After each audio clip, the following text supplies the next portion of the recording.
Item ಯಾವುದೇ ಇರಲಿ try ಮಾಡಿ ಆಚಿ ಚಿಕನ್ ಮಸಾಲಾ. ಸ್ಯಾಂಡಲ್ವುಡ್ ನಲ್ಲಿ ಮೋಸ್ಟ್ ಎಕ್ಸ್ಪೆಕ್ಟೆಡ್ ಸಿನಿಮಾ ಈಗ ಅಂತ ಅಂದ್ರೆ ಅದು ಕೆಡಿ ಸಿನಿಮಾ. ಕೆಡಿ ಸಿನಿಮಾದ ವಿಚಾರಕ್ಕೆ ಸಂಬಂಧಪಟ್ಟಂತೆ ಸೆನ್ಸಾರ್ ಮಂಡಳಿಯಿಂದ ಕತ್ತರಿ ಬಿದ್ದಿದ್ರು ಕೂಡ ಭರ್ಜರಿ ಪ್ರಚಾರ ಕಾರ್ಯಗಳು ಆಗ್ತಾನೆ ಇದೆ. ಜೊತೆಗೆ ಕೆಡಿ ಸಿನಿಮಾದ ವಿಚಾರಕ್ಕೆ ಸಂಬಂಧಪಟ್ಟಂತೆ ಟಾಕ್ ಕೂಡ ಸ್ಟಾರ್ಟ್ ಆಗಿದೆ. ಈಗ ಇಡೀ ಸಿನಿಮಾಗೆ ಅತಿ ದೊಡ್ಡ ಬೆನ್ನೆಲುಬಾಗಿ ನಿಂತಿರೋದು ಅಂತ ಅಂದ್ರೆ ಕಿಚ್ಚ ಸುದೀಪ್ ಪ್ರಚಾರ ಕಾರ್ಯದಲ್ಲೂ ಕೂಡ ಭಾಗಿಯಾಗಿದ್ದಾರೆ. ಈ ಕುರಿತ ಒಂದು ಸ್ಪೆಷಲ್ ರಿಪೋರ್ಟ್ ಇದೆ, ಬನ್ನಿ ನೋಡ್ಕೊಂಡು ಬರೋಣ.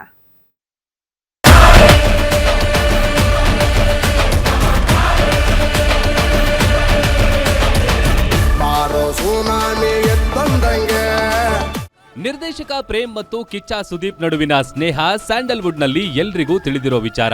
ಕೆಡಿ ಸಿನಿಮಾದಲ್ಲಿ ಸುದೀಪ್ ಕೇವಲ ಅತಿಥಿ ಪಾತ್ರ ಮಾಡಿಲ್ಲ, ಬದಲಾಗಿ ಕಾಲಭೈರವ ಅನ್ನೋ ಪವರ್ಫುಲ್ ಅವತಾರದಲ್ಲಿ ಕಾಣಿಸಿಕೊಂಡಿದ್ದಾರೆ. ಕೇವಲ 3 ದಿನಗಳ ಕಾಲ ಶೂಟಿಂಗ್ನಲ್ಲಿ ಪಾಲ್ಗೊಂಡಿದ್ರು ಸುದೀಪ್ ಅವರ ಪಾತ್ರ ಸಿನಿಮಾದ ದಿಕ್ಕನ್ನೇ ಬದಲಿಸಲಿದೆಯಂತೆ. ಪ್ರೇಮ್ ಮೇಲೆ ಇಟ್ಟಿರೋ ಪ್ರೀತಿ ಮತ್ತು ಗೌರವಕ್ಕಾಗಿ ಈ ಪಾತ್ರವನ್ನ ಒಪ್ಪಿಕೊಂಡೆ ಎಂದು ಸುದೀಪ್ ಹೇಳಿದ್ದಾರೆ.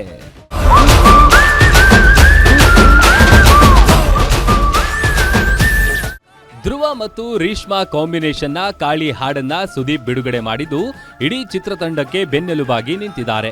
ಇನ್ನು ಸುದ್ದಿಗೋಷ್ಠಿಯಲ್ಲಿ ಮಾತನಾಡಿದ ಕಿಚ್ಚ, ಇದು ನಾನು ಅವರಿಗೆ ಮಾಡಿರೋ ಉಪಕಾರವಲ್ಲ, ಪ್ರೇಮ್ ಸಂಪಾದಿಸಿದ ಪ್ರೀತಿ ಎಂದ್ರು. ಹೆಸರಿಲ್ದಿರೋ ನಿರ್ದೇಶಕರ, ಅಮೆಚರ ಅಥವಾ ಏನು ಗೊತ್ತಿಲ್ಲದೆ ಸಿನಿಮಾ ಮಾಡ್ತಾ ಇರೋರ, ಕನ್ನಡ ಚಿತ್ರರಂಗಕ್ಕೆ ಸಾಕಷ್ಟು ಬಿಸ್ನೆಸ್ ಕಾಂಟ್ರಿಬ್ಯೂಷನ್ ಕೊಟ್ಟಿರೋಂಥ ಒಬ್ಬ ನಿರ್ದೇಶಕರೇ.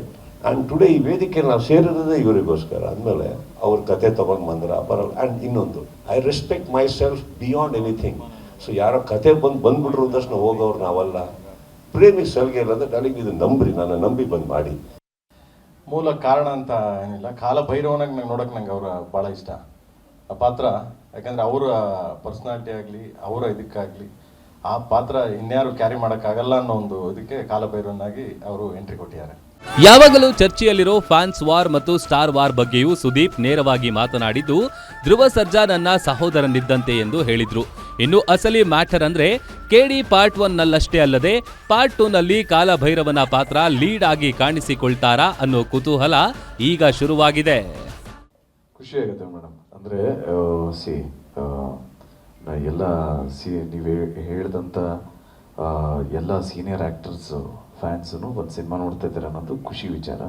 ತುಂಬಾ ಖುಷಿ ಆಗ್ತಾಯಿದೆ ಮೇಡಮ್. ನಾವು ಎಕ್ಸ್ಪೆಕ್ಟ್ ಮಾಡಿರಲಿಲ್ಲ, ನಿಜಕ್ಕೂ ತುಂಬಾ ಖುಷಿ ಆಗ್ತಾಯಿದೆ. ನಿಮ್ಮ ಮೂಲಕ ಎಲ್ರಿಗೂ ಥ್ಯಾಂಕ್ಸ್ ಹೇಳೋದಕ್ಕೆ ಇಷ್ಟಪಡ್ತೀನಿ ಮೇಡಮ್. ಈಗಾಗಲೇ ಮುಂಗಡ ಟಿಕೆಟ್ಸ್ ಬುಕಿಂಗ್ ಓಪನ್ ಆಗಿದ್ದು ಕೆಡಿ ತಂಡಕ್ಕೆ ಉತ್ತಮ ರೆಸ್ಪಾನ್ಸ್ ಸಿಗ್ತಿದೆ. ಅಂದ ಹಾಗೆ ಇದೇ ಏಪ್ರಿಲ್ 30ಕ್ಕೆ ಕೆಡಿ ಯಾವ ರೀತಿ ಅಬ್ಬರಿಸುತ್ತೆ ಕಾದು ನೋಡಬೇಕು. Keerthi Patil, film bureau, guarantee news.